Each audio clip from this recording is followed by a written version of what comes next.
Hello friends, आज हम बात करेंगे एसी मोटर की बॉडी पर स्ट्रिप्स होती है और डीसी मोटर बॉडी पर स्ट्रिप्स नहीं होती है।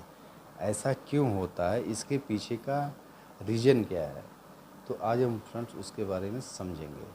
तो चलिए सबसे पहले बात करते हैं एसी मोटर के बारे में। एसी मोटर का जो स्ट्रक्चर होता है कुछ इस प्रकार का होता है।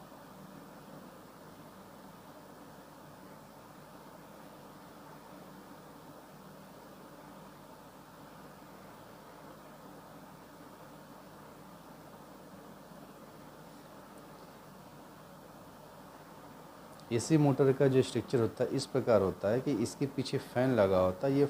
इसके उसके ऊपर एक फ़ैन कवर होता है और इसकी जो बॉडी पे इस तरह से स्ट्रिप्स बनाई होती है कि स्ट्रिप्स के बीच में ये गैप होता है। तो जब हम एसी मोटर को सप्लाई देते हैं तो इसमें करंट फ्लो होती है। इसके कारण क्या होता है, हीट जनरेट होती है। जब हीट जनरेट होगी तो मोटर का जो टेम्परेचर होता है वो रेज करता है। जब मोटर का टेम्परेचर बहुत ज़्यादा बढ़ जाता है और तो इसके अंदर जो बाइंडिंग के ऊपर इंसुलेशन का यूज होता है वो डैमेज हो जाएगा। इसके कारण मोटर जल जाएगी।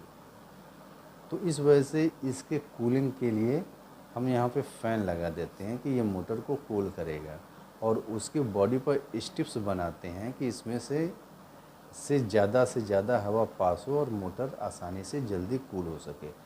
तो इट मीन्स जो मोटर की बॉडी पर स्ट्रिप्स होती है ये कूलिंग के लिए यूज की जाती है कि मोटर आसानी से कूल हो सके। और यदि हम डीसी मोटर की बात करें तो मोटर का स्ट्रक्चर कुछ इस प्रकार होता है।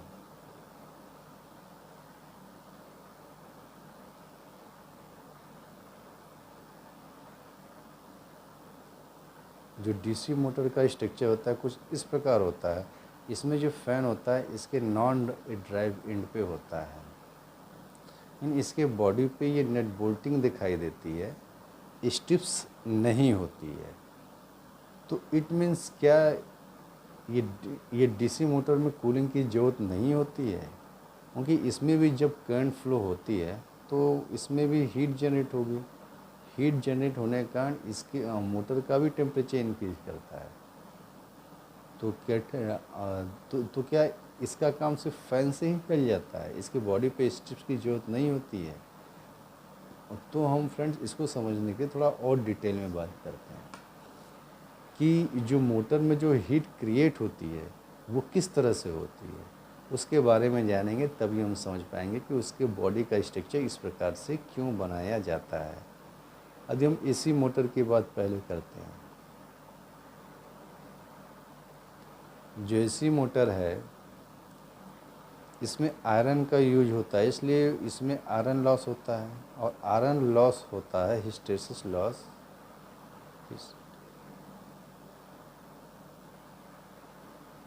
Hysteresis loss plus ED current loss. अब इसमें मोटर में आयरन यूज होता है। आयरन यूज होने के कारण जब इसमें करंट फ्लो होती है तो आयरन लॉस होगा। तो आयरन लॉस के कारण हीट जनरेट होता है। तो अब आयरन लॉस के कारण हीट कैसे जनरेट होगा, तो इसके लिए समझेंगे iron loss equal to hysteresis loss और ईडी करंट लॉस होता है। तो इन दोनों जो लॉस होता है इसका केवल एक ही काम होता है कि मोटर में हीट जनरेट करता है और इसका कोई मोटर में और कोई इसका दूसरा रोल नहीं होता है। तो आयरन लॉस होने के कारण मोटर में हीट जनरेट होगा। और मोटर के कंस्ट्रक्शन की बात करें तो मोटर के दो मेन पार्ट्स होते हैं। एक आपका स्टेटर होता है, दूसरा होता है रोटर। और तो यदि हम स्टेटर की बात करें तो इसमें मैग्नेटिक फील्ड क्रिएट होती है। जो मैग्नेटिक फील्ड होती है वो रोटेटिंग टाइप की होती है, वो रोटेट करती है सर्किल में। तो इसके कारण जो फ्रिक्शन क्रिएट होगा, तो फ्रिक्शन किए होगा वो चारों ये सर्किल में होगा। तो इसके कारण आपका हीट जनरेट होगी। यदि हम रोटर की बात करें तो ये रोटेटिंग पार्ट है। इसके रोटेशन होने के कारण इसमें क्या है, इसमें टॉर्क और फ्रिक्शन क्रिएट होता है। तो टॉर्क और फ्रिक्शन के कारण भी इसमें क्या होगा, हीट जनरेट होगी। तो इट मीन्स अगर हम एसी मोटर की बात करें तो इसके जो स्टेटर जो बाहरी पार्ट्स है इसमें पूरा हीट जनरेट होगा और अंदर तो होगा, मतलब पूरी मोटर में बहुत ज़्यादा हीट जनरेट होगी। तो इसके लिए हम इसमें बैक साइड में फ़ैन लगाते हैं कि जैसे ये पूरे मोटर को कूल करे और मोटर को अच्छे से कूलिंग हो। तो इसके लिए इसके बॉडी पर हम पतली पतली ये स्टिप्स बना देते हैं, जैसे और स्टिप्स में गैप होने के कारण इसमें एयर ज़्यादा से ज़्यादा पास होती है और इसके कांटेक्ट में रहती है, कांटेक्ट में रहती है। इस वजह से एसी मोटर में मोटर की बॉडी पर स्टिप्स यूज किया जाता है, क्योंकि इसमें होता है। अब हम तो चलिए अब हम डीसी मोटर की बात कर लें। डीसी मोटर में क्या होता है, डीसी मोटर में भी अभी आयरन यूज होने के कारण इसमें भी आयरन लॉस होगा। तो आयरन लॉस क्या होता है, हिस्टैरिसीस लॉस और एडी करंट लॉस। ये इसका केवल पर्पज हम जानते हैं, केवल हीट जनरेट होता है सेम एसी मोटर की तरह।